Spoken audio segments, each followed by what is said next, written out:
In the late 19th century, Theodor Herzl was covering the Dreyfus Affair in Europe. And among other reasons, he was so dismayed by the overt anti-Semitism that he encountered while he was covering the program that he began to convene the first Zionist Council in Basel, Switzerland in 1897. And it was at that council that the Zionist Organization of America was actually founded. We're the oldest and longest continuously running Zionist organization in the United States, going on 122 years if my count is right. And we today advocate for a safe, secure, sovereign Israel, which includes Judea and Samaria, with Jerusalem as Israel's capital, with the undeniable right and ability to protect herself with a strong and eternal bond between the United States and Israel. Thank you. We also fight anti-Semitism wherever it appears, whether it's here in New Jersey, in Congress, whether it's on college campuses, or in the courts or in the media. In our history, we boast such luminary leadership as Supreme Court Justice Louis Brandeis, Rabbi Abba Hillel Silver, and today's featured speaker, President Mort Klein. Our mission, ZOA's mission, advocating for Israel, we do through education. We dispel the myths and the lies, and we promote facts and the truth. We do that in the press and in the media. Mort is a prolific writer. We do that in regional newspapers as well. On college campuses, ZOA is on over 100 campuses. We have paid fellows, that's students on over 40 campuses in the United States who advocate for Israel and help students feel comfortable in their Jewish skin on college campus. Our Center for Law and Justice, under the direction of Susan Tuckman, who is here, works with the students on campus. She works in the courts. She was instrumental in getting Jews included as one of the protected classes under Title VI in the Civil Rights Code, among other tremendous work. We have two full-time lobbyists in Washington, D.C. that manage our government relations department. ZOA is a nonpartisan organization. Dan and Joel spend 52 weeks of the year making sure that our congresspeople know the facts, the reality, the truth that's on the ground in Israel. And we run missions to Israel, both student missions and missions through our national office. And these are not birthright missions, and they're not tourist missions. These are missions where you go and learn how to advocate for Israel. You'll go to the embassy, we go across the Green Line, we go to checkpoints. The missions are usually, especially the national mission, is centralized in Yerushalayim. And if you haven't been on a ZOA mission, I know many of you have been to Israel many, many times, it's something that you should do. To introduce our speaker for this evening, I'd like to call up the senior rabbi and Morah D'Atra here at Congregation Bnai Yeshurun. Rabbi Pruzansky is also the Eastern Vice President of the Coalition for Jewish Values. He's a respected leader here in the community, a strong Zionist, and a very good friend of the ZOA. Rabbi Pruzansky. Thank you very much, Alan, and thank you for all your hard work in putting the event together tonight. And it's an ancient Jewish custom that whenever there's a public event, you need a speaker to introduce the introducer to the speaker. And we're not going to deviate tonight either. But it's a great pleasure for me to welcome all of you here tonight. Welcome Mort Klein as well. I want to note, importantly, I want to read from the literature and then make what I think is an important point. The ZOA is the only major American Jewish organization to consistently present the facts of the Arab-Islamic war against Israel. ZOA also exposes the anti-Israel lies about occupation, settlements, Jerusalem, and Palestinian statehood. There's a Mishnah in the second parak of Avos that I want to use as a template. Mishnah says that if you would take all Chachmei Yisrael, all the wise men of Israel, and put them on one side of the scale, and put one of the great Tanoim, Rabbi Elazar ben Aruch, on the other side of the scale, Machriat Kulam, he would outweigh all of them. I exaggerate only a little when I say if you put all the major American Jewish organizations on one side of the scale and put the ZOA on the other side of the scale, the ZOA machriat kulam. It outweighs all of them. Mort and I go back almost 25 years now to the struggle against the Oslo Accords and its implementation. Mort, as leader of ZOA, and ZOA itself, has been on target in all of its analyses from that time since we've been involved.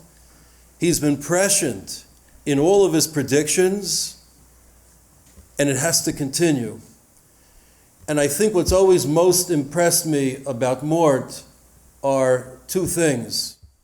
One is his fearlessness. The second is he doesn't let anything slide by. It doesn't matter who opposes him. It doesn't matter what the lie is. Every error that's told about Israel does not remain uncorrected. Every lie is met by an overdose of truth. Every insult is responded to. Every attack on the Jewish people or the state of Israel in a textbook, in a tourist guide, meets with the immediate response of Mort Klein and the ZOA. The Zionist Organization of America has been doing its wonderful work now for over a century. And in each decade, each era, the challenges change. They're not the same. But I think under Mort's leadership, the ZOA, as a leader, one of the leading activists in Jewish life, is equipped to guide us through all the difficulties that lie on the road ahead. Mort was trained as an economist and worked in 3 different administrations. He is relentless in his advocacy, in his articulation of Jewish values, Jewish ideals, love of Israel and defense of Israel in many, many different forums across America, including Congress, and across the world, including in the Knesset of the Jewish people. I'm proud to call Mort my friend, and it's a great privilege for me to welcome tonight on behalf of Congregation Bnai Yeshurun in Teaneck, New Jersey, the distinguished president of the Zionist Organization of America, Mort Klein. Well, thank you so much, Rabbi Pruzansky, for that wonderful and kind introduction. Thank you all for coming here tonight. You know, I've been head of ZOA for almost 26 years. I've given many, many talks, and it doesn't matter. I am a nervous wreck before every single talk, including tonight. Jerry Seinfeld says that it's really remarkable that polls show that people, when asked, are more afraid of public speaking than they are of dying. And that's true. I've checked it. Polls show that, which of course means that the next time you're at a funeral, the person giving the eulogy wishes he was in the casket. And I understand that feeling, believe me. I always hope and pray that no one shows up to my talk so I can just go home. So I'm really sorry you're here. I'm glad you're here. I'm sorry you're here. Anyhow, I've been instructed by many, I have to say before I begin, as I begin, I have a Tourette syndrome. It's a neurochemical disorder. It makes me make sounds I can't control, facial tics I can't control. I've had it since age 5. It's a genetic thing. My father had Tourette. My father was also a truly distinguished Talmudic scholar. My brother has become a world-renowned scientist at WashU St. Louis Med School. He got the intelligence. I got the Tourette. So my brother says, what's the problem? We each got one. It's fair. First, I think I always like to show the map of Israel in the Middle East. This really gives a perspective. All the orange countries there are the 23 Arab countries. The yellow in the center, which you can't see, is Israel. Israel's actually smaller than the yellow because they've given away Gaza and 40% of Judea and Samaria, which is included in that yellow. The Arab world is 800 times the size of Israel. Israel's 1/8 of 1% of the land mass in the Middle East. And the world continues to say, There's a way to resolve this. It's called land for peace. Who's giving up the land?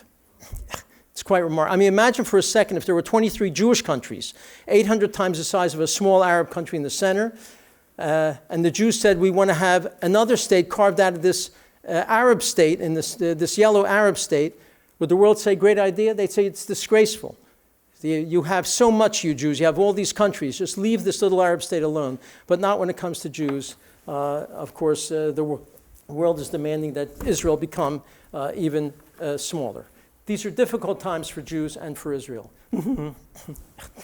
We have an extraordinary situation that we haven't had in my lifetime that I recall. We have actual overt anti-Semites in Congress. Ilhan Omar and Rashida Tlaib. As you know, Benjamin Netanyahu decided a week or two ago not to let them come to Israel. Let me just tell you, these people have said these sorts of things. Omar has said repeatedly, Israel is evil. The Jews hypnotize the world into supporting Israel. Jews bribe Congress to support Israel. She's asked judges to be sympathetic to ISIS, people who are members of ISIS who are convicted of terrible crimes, to be sympathetic to them. She has written the judges, Omar has. When asked, do you support Al-Qaeda? She refused to answer. She praises Venezuela and its dictator. Rashida Tlaib, when she won her primary, wrapped herself in the Palestinian Authority terror flag. And we really should start to say the Palestinian Authority is a terrorist regime, because that's what it is. We have to really turn the tables and tell the truth about the Palestinian Authority, especially while they're lying about Israel. She wrapped herself in this flag. She placed a stickum over Israel in her office map that says Palestine, so Israel's not there. She invites and takes pictures with Hezbollah supporters and murderers of Jews like Rashmia Odeh. When talked about the Holocaust, she says, thinking about the Holocaust gives me a calming feeling. But the Arabs actually died, she says, providing a safe haven for Jews after the Holocaust. Can you imagine Tlaib saying the Arabs provided a safe haven? 6 Arab nations invaded Israel to murder every Jew there and destroy this fledgling country. And she says the Arabs provided a safe haven. These monstrous Orwellian lies. She's written for Farrakhan's newspaper. Only last week she met with the Palestine Youth Movement, PYM, who has called for kidnapping Israelis. Terrorism should be continue against the Jews of Israel. They honor terrorists. They call for an intifada, and on and on. She just met with them and took pictures of them, smiling. Only last week. Both of them support BDS. Both of them say Israel's racist, Israel's an apartheid country. They both compare Israel to Nazis. They say publicly that we should stop all relations with Israel. Israel is the greatest ally of America in the world. And these members of Congress say cut all relations. And they publicly say Israel is not an ally. And they publicly say Israel is not a democracy. Do they say a single negative thing about the Palestinian Authority, which is really a monstrous terrorist regime? They call to cut all aid to Israel. They sponsor a law to stop anti-BDS resolutions, and on and on and on. And they found out, Bibi did, before they were going to come to Israel, they didn't come to learn about Israel. They could have come with the 71 members of Congress who came there to learn really about Israel, to go to Yad Vashem and speak to members of the Knesset. In their itinerary, they weren't going to meet with a single member of Knesset, even the left wing, some of whom might agree with some of their positions. They wouldn't meet. They weren't going to any Jewish institutions. They weren't going to Yad Vashem. Their delegation was called the Delegation to Palestine, and it was sponsored by Miftah. Miftah is a group who's headed by Hannah Shrawi, who has said that the Jews kill Christian children because they need their blood for Passover, who promotes terrorism, praises terrorists. Just awful. These are awful, awful people who are going to come there to do press conferences hour after hour, day after day, attacking Israel with people behind them, Israelis that they'd find. It would have been a propaganda nightmare. And despite what I just told you, ladies and gentlemen, what did the Jewish groups do? AIPAC publicly condemned Bibi for not allowing these anti-Semites into Israel. The AJ Committee condemned them publicly. ADL condemned Bibi publicly. The Conference of Presidents, Malcolm Hoenlein and Arthur Stark, condemned Israel publicly. The ADL condemned them, as I said. The Reform Movement condemned Israel publicly. The Simon Wiesenthal Center condemned Israel publicly. What the heck is wrong with these Jewish groups? Even if they really think that there's an issue here, talk to Bibi privately. Talk to his people privately. Because by publicly condemning them, it sent one message. It sent a message that they're defending these anti-Semites as legitimate players on the public congressional scene. ZOA was the only nonpartisan, non-political group who supported Netanyahu and Israel publicly.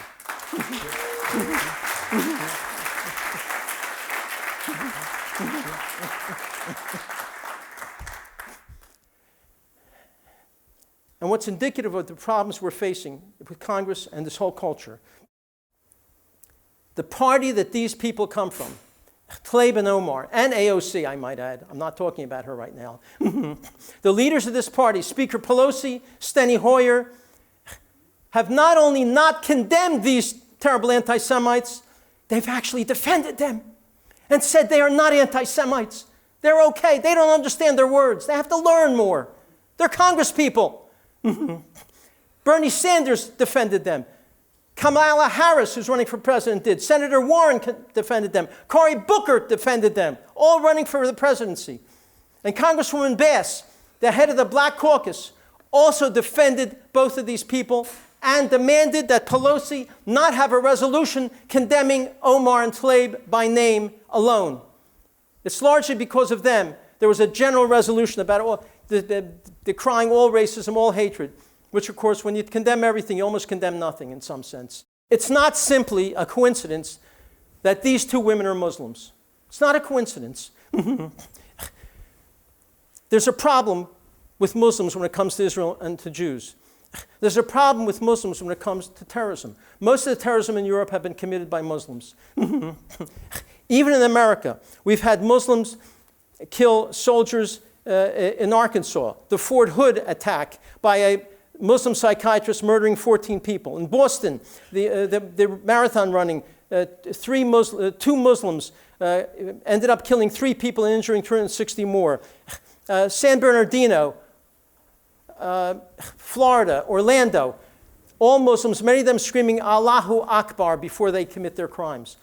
This is a serious issue that's not being addressed, is Islamic hatred of Jews and Islamic hatred of the West and Islamic terrorism and Islamic anti-Semitism. We at ZOA have gotten dozens, maybe hundreds of calls from students who are having problems on campus. Almost none of the calls from students state that the problem deals with a white supremacist or neo-Nazi group. Yes, they are a problem. Of course they are. I'm a child of survivors. We have to fight them. But the biggest problem are from groups on campus such as Students for Justice in Palestine, largely run by Muslims and other such groups. They have rallies, these SJP groups, all over the country. In these rallies, they scream for Israel's elimination. They say, Jews, get off our campus. Jews are racist SOBs. When we take control of this campus, we're going to kick the Jews out, make sure you don't graduate. These are public rallies on campuses. Get out of America, they say to the Jews. Long live the terror war, the Intifada. The Jews are racist, white supremacists, fascists, Nazis, and supporters of genocide. These are the types of horrific rallies we see on campuses around the country. It's hardly reported in the media. We at ZOA write to the presidents and to the leaders of these universities, demanding they condemn SJP by name or other such groups by name, and demanding they throw them out as a student group, demanding that they get punished, and they do nothing of the sort. And other Jewish groups, to the best of my knowledge, have refused to even make this demand. The Jewish groups and the Jews should be demanding this sort of things. It's not happening.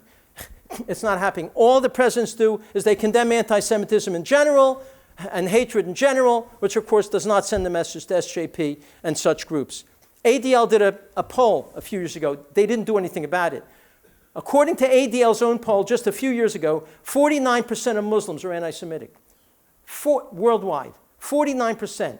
In America, the poll showed 34% of Muslims are anti-Semitic. The highest percentage of anti-Semitism are Muslims living in the Middle East. They range from 74 to 93% of the populations are anti-Semitic. There is a problem with Muslim hatred of Jews. It's not just the leaders.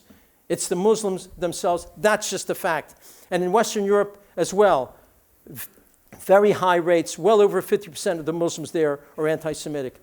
I spoke at a conference a year or two ago called Combating Anti-Semitism. One of the speakers said this: 20 years ago, the major problem was anti-Semitism on the far right, but it flipped. Now the major problem is the far left and radical Muslims. And why is Muslim anti-Semitism a bigger danger than white supremacy anti-Semitism? It's a bigger danger that we have to confront because they have support from their institutions, from their mosques, from their leaders. The white supremacists are basically isolated and the whole world hates them. In Al-Azhar University, the pinnacle of the Islamic academia in Cairo, a highly influential treatise by the former Grand Imam, the Pope, as it were, of the Muslim world, Tantawi. He wrote, quote, "Gentle persuasion can do no good with Jews, so use force with them and treat them in the way you see as effective in ridding the Jews of their evil." Since the inception of Islam 1,400 years ago, said another Grand Imam, Omar Tlaib, we have been suffering from Jewish and Zionist interference in Muslim affairs. On Friday sermons and in sermons in mosques around the country and the world, they urge Muslims to prepare to vanquish the Jews until they will hide behind the stones in the trees. But the stones in the trees, they say, this is right out of the Hadith, the commentary on the Quran. "O Muslim, O servant of Allah, there's a Jew behind me, come and kill him." This is not isolated cases. These are sermons by imams all over the world, including we have the tapes of imams in North Carolina, New Jersey, California, Texas, and Pennsylvania. They're videotapes saying, "Come and kill the Jew hiding behind the tree." They accuse Jews of killing the prophets, of cleansing the Temple Mount. We must cleanse it of the filth of the Jews. They demand annihilating Jews one by one. They accuse of the Zionists treating the Palestinians like Nazis, and on and on and on. They're inciting hatred and murder in mosques around this country, and the Jewish communal world and the media is simply ignoring this. Imagine if rabbis were calling to murder Christians, or priests were calling to murder Muslims. All hell would break loose. The world would go crazy, as they should. But why is it, when it comes to Muslims, it is ignored? Ayaan Hirst Ali, a well-known Muslim who converted to Christianity, gave a speech a number of years ago where she said, "Ladies and gentlemen, I have a confession to make. If you are Jewish, I used to hate you. I was told you Jews are by nature evil. I was told you Jews had evil powers and you used them to evil ends. Learning to hate you was easy. When my half-sister showed me the holy Quranic verses to support her hatred of Jews, I didn't want to argue with her because I was afraid Allah would burn me. I am ashamed of my prejudices against you in the past." As we sit here, thousands, perhaps millions, are learning to blame you Jews and wishing to destroy you, said Ayaan Hirst Ali. And by the way, this was a speech she gave. She also wrote an op-ed only a few weeks ago in the Wall Street Journal saying essentially the same things in the Wall Street Journal. So we have to investigate the Students for Justice in Palestine, all these BDS groups, all these mosques, and do something about it because it's serious. God forbid that we don't have what happened in Europe and in Israel happening here. The great historian Paul Johnson wrote in this book, A History of the Jews, one of the principal lessons of Jewish history has been that repeated verbal slanders are sooner or later followed by violent physical deeds. Time and again over the centuries, wrote Johnson, anti-Semitic writings and statements create their own fearful momentum, which climax in an effusion of Jewish blood. And it's not only the imams. We have leading voices that the media has made a leading voice, like Linda Sarsour, who was given honorary doctorates by City College, asked to be keynote speakers at University of North Carolina and NYU, preaching extraordinary hatred against Jews, praising terrorists, praising the Intifada, condemning Ayaan Hirst Ali, and only this week becoming a supporter of Bernie Sanders, a man who has been extremely hostile in his policies and his language when it comes to Israel. The alleged basis of the BDS movement is really based on lie after lie after lie. And understand, I never liked the book. You may have seen the book that some people put out, Myths and Facts. These aren't myths. These aren't like things that they made mistakes about. This is a organized effort to demonize and delegitimize Jews in Israel, to ultimately destroy it and to ultimately bring harm to Jewish people. And the BDS movement is based on these lies that are being propagated. One, that Jerusalem must be given to the Arabs. It is their holy capital. An Orwellian lie. Jerusalem was the capital of Israel under King David 3,000 years ago. It's never been the capital of any nation except Israel. When the Arabs conquered Palestine in 716, they made Ramla their capital, not Jerusalem. Our holiest Jewish places are in what they call Arab East Jerusalem. You notice it's called the Temple Mount.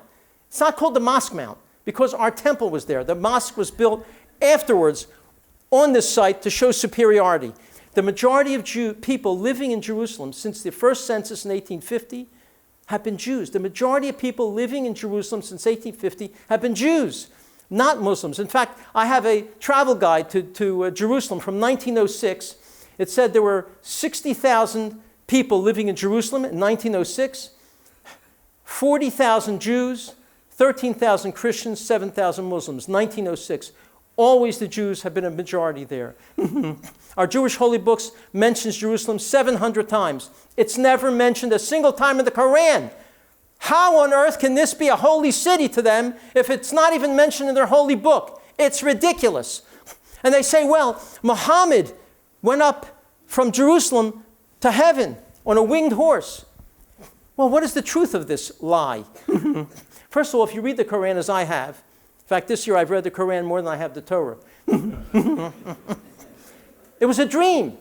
Muhammad had a dream that he went on a winged horse. It didn't even happen. It was a dream. Thank God I have dreams too. Thank God most of them don't happen. Especially in this business, I have dreams you wouldn't want to hear. And it says in the Quran that this dream, he went from the farthest mosque to heaven. Not Jerusalem, the farthest mosque. So is it possible that mosque was in Jerusalem? Well, it can't be, ladies and gentlemen, because when this Quran was written, there wasn't a single mosque anywhere in Jerusalem. So it has nothing to do with Jerusalem. This whole thing about Jerusalem being holy to Muslims is just something that I don't see as being very true.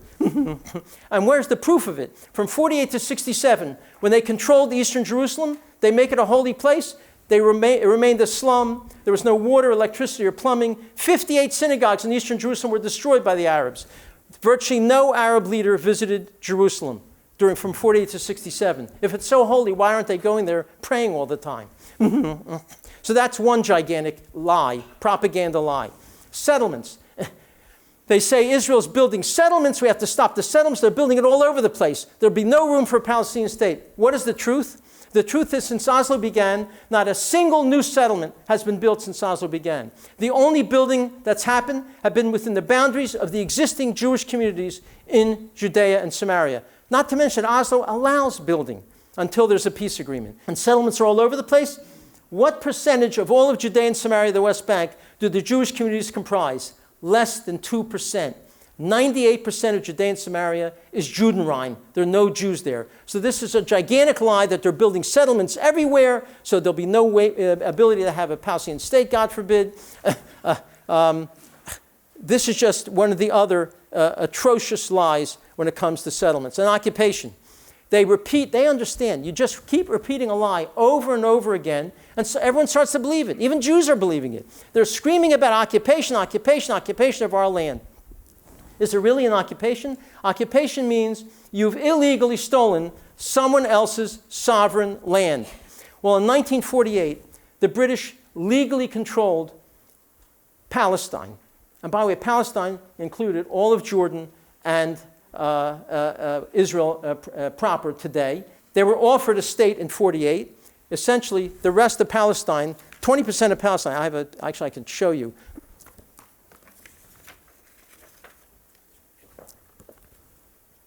Transjordan was original Palestine. That was given away in 23, formalized in 46. So 80% of Palestine is already gone. 20% left. They gave the half, the yellow to make a Jewish state of Israel, the gray to the Arabs. They said no. when they said no in 48 and invaded Israel, 6 Arab armies, then it's not their land anymore. They said no. It would have been their land had they said yes. When they rejected it, it was no longer their land. And Jordan captured that Arab part, that part that was supposed to be an Arab state in 48, but they illegally occupied it. It was not for Jordan. The UN never recognized it. So it wasn't recognized at all. And the Jews even said, we'll give away all of this land if you make a deal with us to have peace and no more war. And the Arabs said, absolutely no peace, no negotiation, no recognition. And even the Palestine country, if this is really an Arab country, why is it a Roman name? Philistia, Palestine is a Roman name. It's not an Arab name. Is there an occupation? Israel's given away 40% of Judea and Samaria, all of Gaza. That's where 99% of the Arabs live. So they run their own lives. They have their own parliament, schools, textbooks, newspapers, radio and TV, businesses, police force. The only thing they don't have fully sovereign is security. The IDF is still in those areas to root out terror cells. And general after general told me the reason there's been a reduction in terrorism is because the IDF is there capturing terrorists and terror cells, stopping them from evolving and coming into Israel.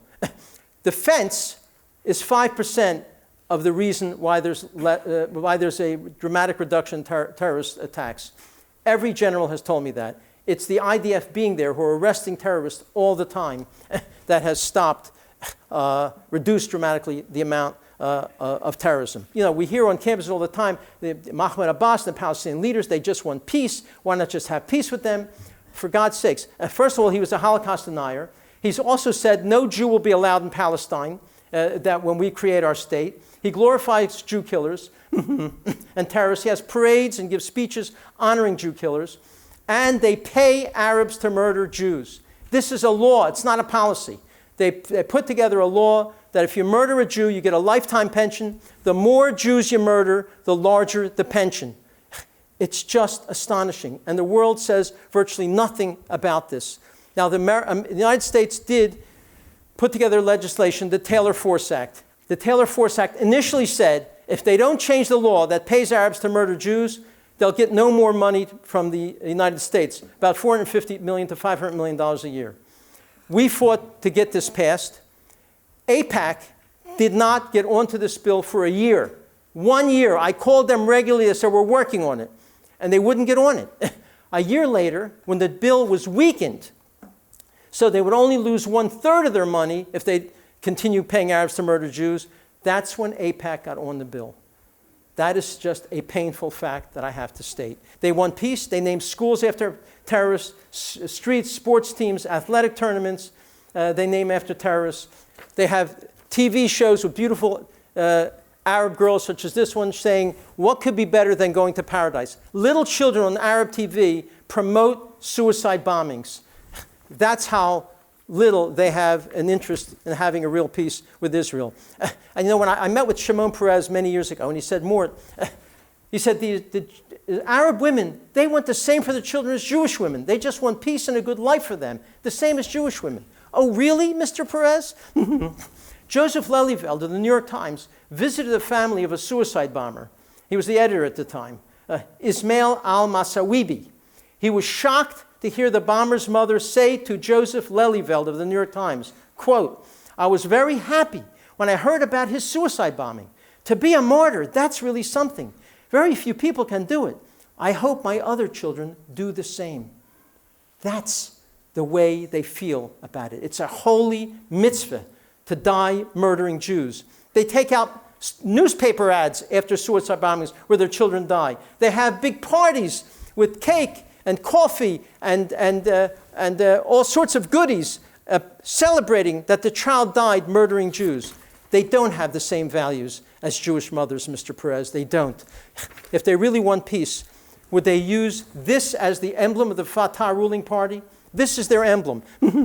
It's a shape of all of Israel with an Arab keffiyeh over all of it. Not simply over Gaza and Judea and Samaria, all of it. A picture of Arafat in the center and the Kalashnikov rifle. This is not the emblem you commission if you want peace with the Jewish state. And yet, almost nobody Almost no one has really written about this. Imagine if Israel had something of this nature. The whole world would be going crazy. Nothing is written about it. And when an Arab ends up killing Jews, they put out posters like this. This is a real poster. This is a picture of one of the Arabs who killed a number of Jews. In Arabic, it says something like, "Our hero, our martyr." This is a picture of Egged buses being blown up, a Jewish star there with blood flowing through it. They honor their suicide bombers. These posters are up in high schools and universities all over the Arab areas of Judea and Samaria. And finally, they say a Palestinian state will solve everything. Just give them a state already and things will be fine. Well, they don't want a state. They don't want a state if it means accepting Israel as a Jewish state. They were offered a state, the Palestinian Arabs, in 1937, in 47, in 2000, 2008, 2014. They turned it down every time. I called Ehud Olmert, the prime minister, when he offered them 97% of Judea and Samaria, 3% of Israel, half of Jerusalem, billions of dollars in aid, and I didn't hear any response. Why doesn't he accept this? I wrote an op-ed saying this is an insane offer. I spoke to Olmert. I said, why? What has happened? He said he won't accept it. I said, why not? He said, I have to take out the clauses, he said, that says I accept Israel as a Jewish state, the clause that says no refugees, so-called refugees, will be allowed to come into Israel, and no further claims. No further claims. And Olmert says, he said to Abbas, what do you mean no further claims? We're making the deal. You're getting virtually everything. Of course, you have to end the war. It's no further claims.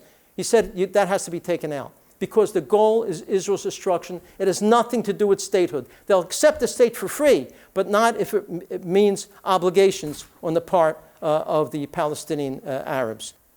We should be joining pro-Israel groups that promote your agenda. You should be writing letters to members of Congress. You should be demanding they throw Omar Tlaib off of every committee.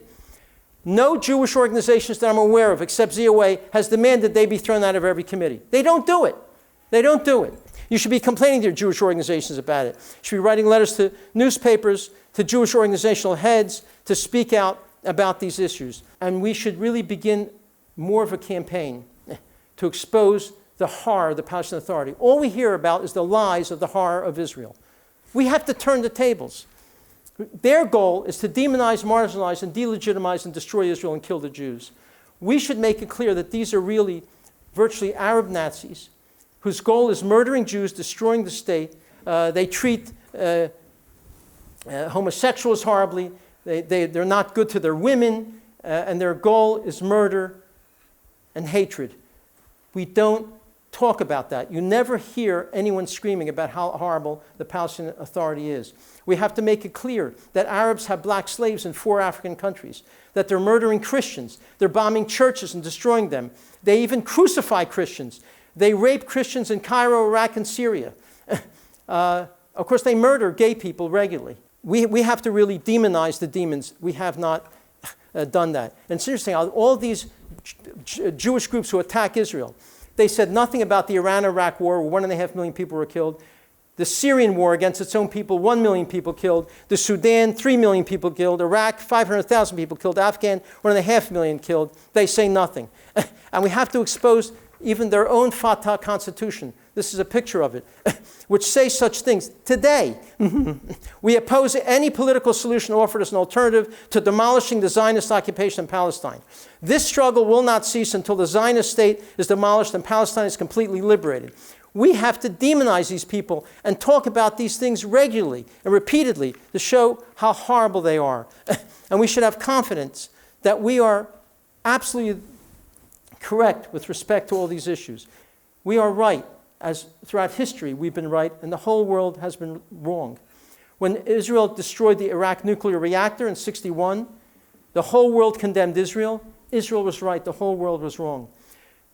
When the whole world was polytheistic, and we Jews alone preached in one God and a day of rest, the whole world attacked us for this. But we were right, the whole world was wrong. When the whole world said that we murdered Jesus and crucified him, this was absolutely nonsense. We were right, the whole world was wrong. We were right when it came to their lies about that we drink children's blood making matzah, about the Crusades, about the blood libels, the Talmud burnings in England and France, Spanish and Portuguese inquisitions, the ghettos and the Mortara case in Italy, the Dreyfus case in France, the Bayless case in Russia, a century's persecution of Soviet Jewry, the Holocaust.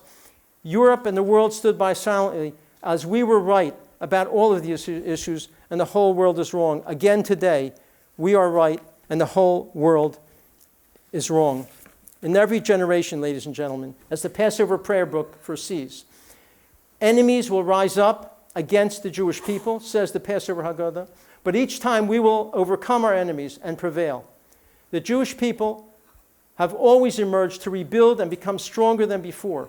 And in the near future, after this difficult culture finally has been eviscerated, there'll be a new regeneration, new opportunities, a stronger Judeo-Christian culture even here in America. The Bible promises that the Jewish people will be an eternal people and that those who bless the Jewish state will be blessed.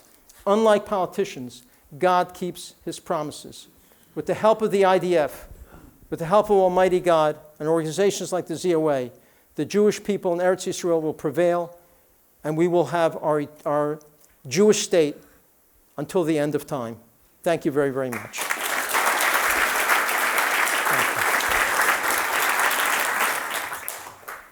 Thank you very much. I'm happy to answer any questions. First of all, he asked that Pam Geller said Mort Klein doesn't like me. When I ran, ZOA actually has elections with delegates from all over the country. When I ran for president 3 or 4 years ago, Pam Geller endorsed the person running against me who said terrible things about me and ZOA, allowed him to write terrible things, and put on her website, when I won, this is now the end of ZOA. Now that Mort Klein has won, ZOA will no longer be able to exist. So she went after me. She has nothing to do with ZOA. She's not a member. She's not an organizer. And yet she had article after article on her website attacking me and endorsing the other candidate. And I was not delighted by this. And, but I did not write about her or anything of that nature. So, you know, if she wants to be involved with ZOA, it's perfectly fine with me. Your other question, you asked about Rashida Tlaib, can she be beaten? We're a nonprofit. We don't take positions. I know there are people who are planning to run against her in a primary. She barely won the election that she won by very few votes. I don't remember how many, but it was tiny. So there are efforts of people who want to replace her. And ZOA is not part of that? No, we cannot be a part of it. We're a 501c3 nonprofit. We can't lose our nonprofit tax status. And I am disappointed in American Jewish organizations like AIPAC, who supports a Palestinian state. They support a two-state solution repeatedly. HA Committee does, ADL does, and also AIPAC has never, ever supported the right of Jews to live anywhere they want in Judea and Samaria. They've never done that. When members of Congress ask AIPAC lobbyists, what is your position on Jews living in Judea and Samaria? We've been instructed, and they do answer by saying, we take no position. I said to Howard Corr, at one of the meetings, I used to be in the executive committee, they destroyed that, now there's National Council on one. I said, Howard, when you say we take no position, you're really telling members of Congress you're against Jews living there. He said, no, I'm not, Mort. We're saying take no position. I said, Howard, if you say to your wife, honey, do you love me? And she says, I'm not taking a position, Howard. Do you think you're in trouble in your marriage? And especially, AIPAC always says we support the policies of the democratically elected government of Israel. Israel is against the Palestinian state. Israel supports the right of Jews to live in Judea and Samaria. And yet they take this opposite position. And also they attacked Bibi for not allowing these anti-Semites into Israel, when I thought that they're supposed to support whatever Israel does. So I'm disappointed with AIPAC. They're not doing what they claim their mission is. Yes? The question was, what do we think about UNRWA? Yes, they're working on defunding it. In fact, Trump has actually stopped all American aid to UNRWA that promote incredible hatred against Israel and promote violence and incite against the Jews. I don't know Bibi's position. I'm not aware of it. You asked about the loyalty thing. I'm glad you asked that question. And you're not a Confederate. I didn't set this up. ADL put out an email asking for money, claiming that Trump has more than implied that Jews are dual loyalists, accusing Jews of being dual loyalists. What did Trump say? Trump said, you are being disloyal to Israel if you vote for Democrats. Now, I don't necessarily agree with that. But what was Trump saying? He was urging Jews to be more loyal to Israel. You're not loyal enough. If you vote for Democrats, says Trump, you are not helping Israel. So he wasn't accusing Jews of dual loyalty. The opposite. He was demanding Jews be more loyal to Israel. That is what Trump was demanding. He was not at all talking about Jews are being dual loyalists. This is just not true. Look, I don't necessarily agree that if you vote for a Democrat, it means you're not supporting Israel. But his point was urging Jews to be more loyal to Israel the way he believes will create greater loyalty to Israel. So he never, ever talked about Jews or dual loyalists. It's absolute nonsense. Yes, sir. The question is it important to write to people who are taking positions that you disagree with concerning Israel, including newsmen? Yes, it's important. They monitor the letters they get, even if it's a few sentences, and every letter they think really represents 100 or 200 people. So a letter is important. They monitor it. If they would get an overflowing number of letters on these issues, they would begin to think about changing. And the same with the news media. So yes, I believe it is important to write to members of Congress, to the media, to your rabbis, to the heads of Jewish organizations. I read every letter that comes to me, and it matters to me. I read it and I think about it. And I frequently will call the person who's written to me. So no, letters matter. Keep doing it. Yes, sir. Fuel for Truth and the ZOA have parted ways. I really don't want to get into that. You asked about how does Fuel for Truth, the question was Fuel for Truth and ZOA fight BDS. We parted ways because of their policy differences. We also found out they don't take positions. They just talk about facts as they see them, but that's another story. ZOA fights BDS. We have been involved with state legislators to get anti-BDS legislation passed in state legislators. This has nothing to do with harming the First Amendment rights. Any of this legislation simply says, if you boycott our great ally Israel, we won't do business with you. But it doesn't stop these people from condemning Israel, attacking Israel, saying the worst things they want about Israel. It doesn't eliminate their First Amendment right to be as critical as they want of Israel. It simply says, we as a state or we as a country won't do business with you. There's such legislation about blacks. If you discriminate against blacks, many states say we won't do business with you. But it's interesting, when that legislation is passed, nobody says a word, it's fine and dandy. When it comes to Jews, the whole world erupts. So those are among the things we do. We're also on campuses helping kids fight BDS resolutions. And even the very few times they've passed, we've been in touch with the board members and the presidents explaining why they should not adhere to it. And we've had at least one case where the board put out a statement using our language saying they will not adhere to the BDS resolution that was just passed. And in our speeches around the country, we explain how BDS is really a campaign to destroy Israel, to delegitimize Israel and the Jewish people, and how the basis of it, the lies about occupation, about settlements, about Jerusalem, about statehood, the whole basis of the BDS movement is based on complete falsehoods. And you should understand, the Arab-Islamic war against Israel, and you notice I don't say Arab-Israeli conflict, because it could have been resolved a long time ago if they really wanted peace with Israel. It is not based on land. They've been offered almost all the land that they claim, and they've said no. I'm sorry to say this is a religious war. It's an Islamic war against Israel, because the Quran speaks very harshly about Jews, not to be friends with Jews, and they won't accept even an inch of land in the Middle East that isn't Arab-Islamic sovereign land. That is why they've rejected peace statehood offers 7 times in the last 70 years, including 4 times in the last 20 years, because it's all about the Quran and not accepting Israel or not accepting Jewish sovereignty in the Middle East. So that's I wish that all Jewish organizations promoted that message, but they refuse. By the way, even Stand With Us is on campuses supporting a 2-state solution. They've even claimed that Netanyahu supports a 2-state solution, which is not true. He speaks out for the last year, quoted in the New York Times, he's against the Palestinian state. So this is a problem. We need our Jewish organizations to say a Palestinian state will be a vicious terror state on Israel's longest border, where they'll be able to have even greater access to bombing Israelis in their largest population centers. I wish other Jewish groups would be stating these things. This gentleman, and then this gentleman, or two more. Yes, sir. The question is a man who's extremely concerned about my 501c3 status, and I appreciate that.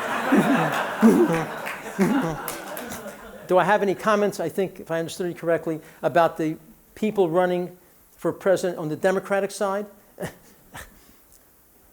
Almost all of those running, I don't really need the word almost, running on the Democratic side have very hostile positions to Israel. Are you afraid of Trump? Why are people yelling at me?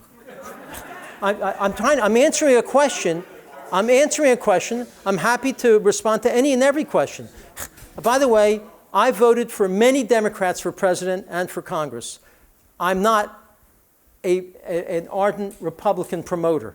So please understand that. I'll get to that. This gentleman has a question. Yes, look, Senator Warren just hired the founder, if not now, against Israel's existence as one of her top staffers. They condemn Israel for human rights violations and such. They've really been quite terrible. The least terrible of all the Democratic candidates when it comes to Israel is Joe Biden. Unfortunately, he's getting a little older now these days. Let me just say, Donald Trump, whose personality I don't enjoy frequently, his lack of diplomatic language I don't enjoy frequently, but I, as a Jew and as a deep and ardent supporter and lover of Israel, care about policy. Obama had a lovely personality, spoke nicely and eloquently, and had terrible positions on Israel. Donald Trump.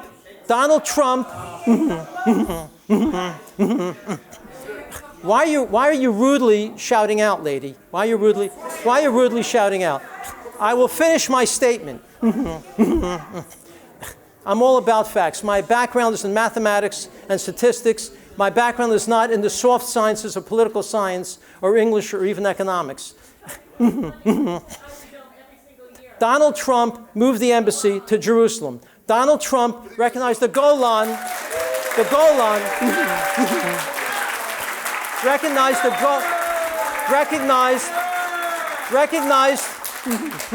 recognized the Golan Heights as sovereign Israeli territory. Donald Trump cut all aid to the PLO, said, "You're a bunch of terrorists, I'm not giving you American money." Donald Trump threw the PLO out of Washington, said, "You can't have offices here anymore." He cut all aid to the UN Human Rights Council. He cut all aid because almost every resolution was against Israel. He cut all aid to UNRWA. His policies have been the greatest.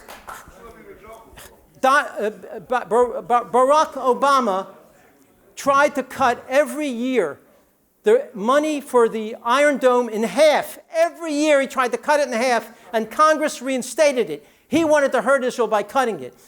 And the reason the monies went to Israel that had been going under Obama was because of Congress, not because of Obama. Obama organized and got a resolution passed in Congress at the end of his term saying that everything past the 67 line is occupied territory, that it's Arab territory. And he refused to veto this. Really outrageous. I look at policies. I don't want lovely diplomatic eloquence. I want that too, but if I can't get that, policy is what matters. That's what I get with Trump, is policies. There are many things I don't like about him. I've written articles condemning things that he's done, but he's been really the greatest president for Israel we've ever had. Go ahead. Please don't be hostile or mean. I can't take it. No, I think a problem with many Jews, in my humble opinion, is we feel if we appease our enemies, they'll be nicer to us. And our history has shown throughout history, we've tried to appease our enemies, it never works. In fact, a great scholar at Yale University, do you remember his name? I can't think of his name, wrote a book showing that appeasement throughout history has always failed from anyone. And I think that's what Jews feel.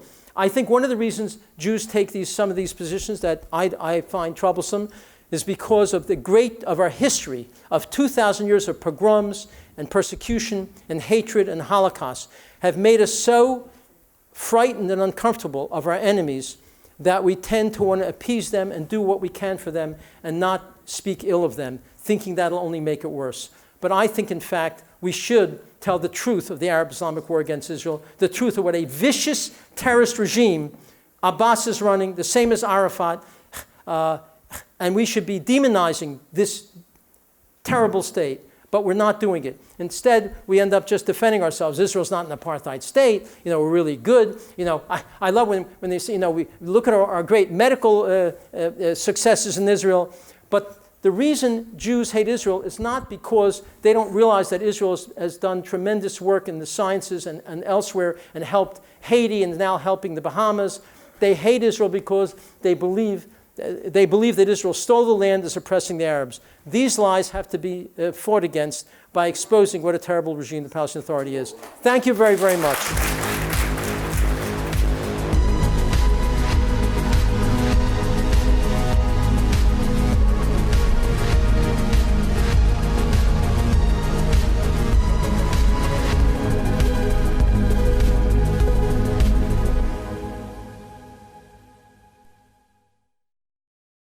We would be pleased to send a complimentary DVD of this program to anyone who wishes to support JBS with a tax-deductible gift of $36, double high or more.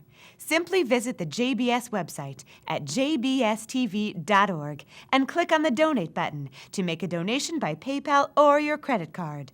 And please, indicate the program for which you would like a DVD. Or you can send your tax-deductible check to JBS, P.O. Box 180, Riverdale Station, Bronx, New York, 10471. And again, please remember to indicate which program you would like to receive with our compliments. And we thank you for your kind support.